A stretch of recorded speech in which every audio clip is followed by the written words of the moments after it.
Hello everyone Odisha toppers channel को आपण समस्त को पुणी थरे स्वागत। तो पिला माने वर्तमान गोटे बहुत बड़ खबर को आमे देखिबा जो खबर रे कि आम पाई रही जे जो पिला माने वर्तमान मैट्रिक बा 10वीं श्रेणी पढ़ुचंती आगो को से माने पास कर सारला परे जिबे +2 पढ़िबा पाई आ प्रतिवर्ष तो पिला 10वीं परे +2 पढ़िबा पाई ही जाती किंतु आमर वर्तमान जातीय शिक्षा नीति लागू होईची पिला 10वीं परे +2 पढ़ाई जाइपारे नहीं। तेबे आपण भाविबे जे काहे के जाइपारेनी ताहेले तार कारण हैला हेडलाइन न्यूज रे आपण देखि परथिबे स्कूल रे लागू हेबो जातीय शिक्षा नीति। तेबे वर्तमान रो वीडियो रे आमे देखिबा ए जातीय शिक्षा नीति कोन काहे के आमे 10वीं परे +2 पढ़िया पई जाइपारिबानी जदी +2 पई जाइपारिबानी ताहेले आमे करिबा कोन पढ़िबा कोन। ओके तो चलतु ए संपूर्ण खबर को आमे देखिबा। खबरटी आमर ये ओडिशार विद्यालय स्तर में लागू हेब जातीय शिक्षा नीति बा एनईपी 2020 एने विद्यालय और गणशिक्षा विभाग पक्षरु आज विज्ञप्ति प्रकाश पाई। शिक्षा व्यवस्था को सुदृढ़ करने सह आंचलिक विषय वस्तु को विचार को नहीं पाठ्यक्रम प्रस्तुति करा जिवो बोली विज्ञप्ति रे दर्शा जाइछि। तेबे केबेठारु एनईपी कार्यकारी हेबो से नहीं विज्ञप्ति रे किछि स्पष्ट करा जाई नाही।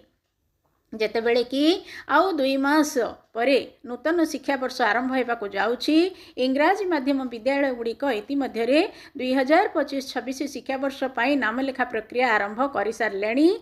एप्रिल प्रथम सप्ताह रे सरकारी और सरकारी अनुदान प्राप्त विद्यालय रे नामलेखा हेबो। हातरे आउ कम समय थिबा बेले एपर्यंत सिलेबस प्रस्तुत होई नथिबारु आसंता शिक्षा वर्ष रे एनईपी लागू हेबा नै आशंका प्रकाश पाइछि। तो ये तो गला खबर बाकी रहिला एनईपी लागू द्वारा स्कूल शिक्षार वर्तमान 10+2 परिवर्तन करा जिवो बदल रे 5+3+3+4 रो शैक्षणिक और पाठ्यक्रम ढांचा लागू हेबो। ओके एतिक आमे जानले बाकी जो 2 लाइन अच्छी आपको आमे जानिबा दरकार नाही। वर्तमान आमे सविशेष डिस्कशन करिबा कोन ए एनईपी कोन ए 5+3+3+4 व्यवस्था कहीं आमे 10वीं परे +2 पढ़िबा पई जाई परिबानी।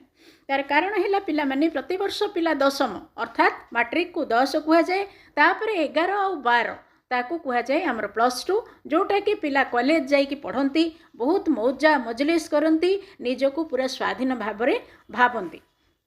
किंतु आमर वर्तमान जो जातीय शिक्षा नीति लागू हैला ता बଳରେ पिला माने 10+2 आउ पढ़िबेनी तार बदल रे से माने एई वर्षिया एई भलिया माने 5+3+3+4 करके पढ़िबे। आर अर्थ हैला प्रथम रे पिला माने 3 वर्षरु ही स्कूल जाइकी से माने प्रथम 5 वर्ष द्वितीय श्रेणी पर्यंत पढ़िबे। द्वितीय श्रेणी ता पूर्व गुड़ाक सबू से माने अंगनवाड़ी श्रेणी रे पढ़िबे।